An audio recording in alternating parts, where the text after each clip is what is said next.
And then in verse 4, he makes a statement about God. What does he say about God? Behold, God is my helper. The Lord is the sustainer of my soul. So he says, I'm counting on God. I'm trusting in the Lord that he is going to take care of me in this situation. The rescue that he has in mind is probably not like eternal salvation. It's the immediate issue, the problem right at hand.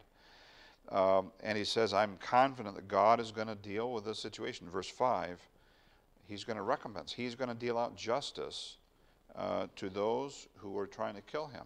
He has confidence that ultimately God is a just God, and we may feel like people get away with stuff. We may feel like people do stuff and they get away with it and they never have to face the music.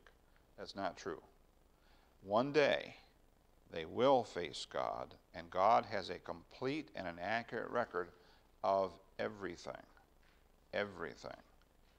including words, motivations, intentions, plans. God has a record of all of that, and he will hold them to account. Now, you know, in our human mode, we wish we could see it right now. We wish we could see justice done right now. God doesn't operate on our schedule. Sometimes he does, but a lot of times he doesn't. He's got his own timetable. He's got his own schedule. But it is guaranteed, it is for sure, that God is going to deal out justice at the right time in the right way. And then he says in verse 6, now remember, he's still up on top of that mountain, hiding from Saul. You know, I can picture they're so close to each other, they can hear the voices.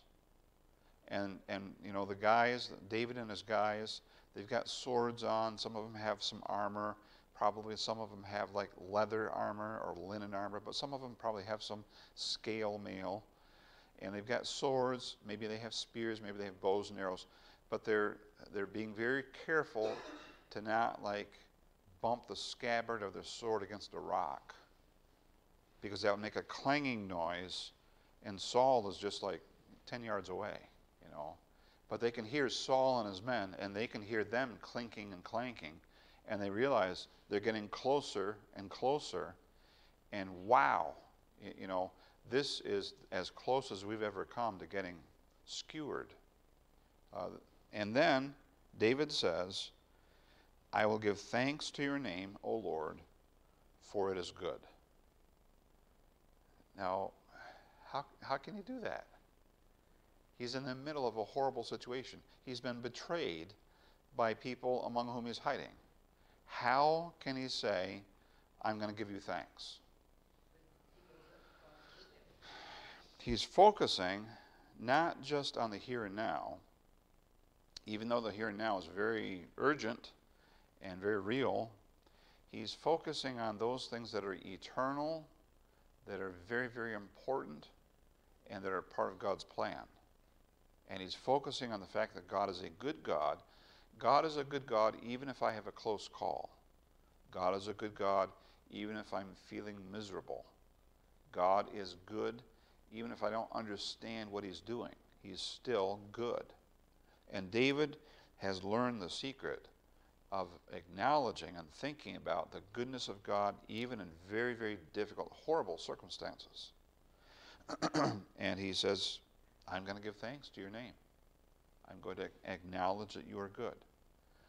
So the situation hasn't actually changed, but David's heart and his perspective on things is changing. You know, we'll for Sunday afternoon service, our devotions after the noon meal, we're going to be talking about the benefits of Thanksgiving and what Thanksgiving can do for you. And one of the things that it can do for us is give us a positive outlook on life. If we're thankful to God, it forces us to acknowledge he gives us blessings all the time. He's always caring for us, and it's much easier to have a positive view of life when we're grateful people. And so he's saying, I will give thanks to your name, O Lord, for it is good. And in verse 7, he's stating in faith, for he has delivered me from all trouble. God is still taking care of him, even though it's a really close call. And I suspect that all of us have had close calls. Car accidents, illnesses, all kinds of situations where God brought us through. And so, David says, I will give thanks to your name. Questions or comments? So, we have these First Baptist Church praise sheets. And remember that tonight we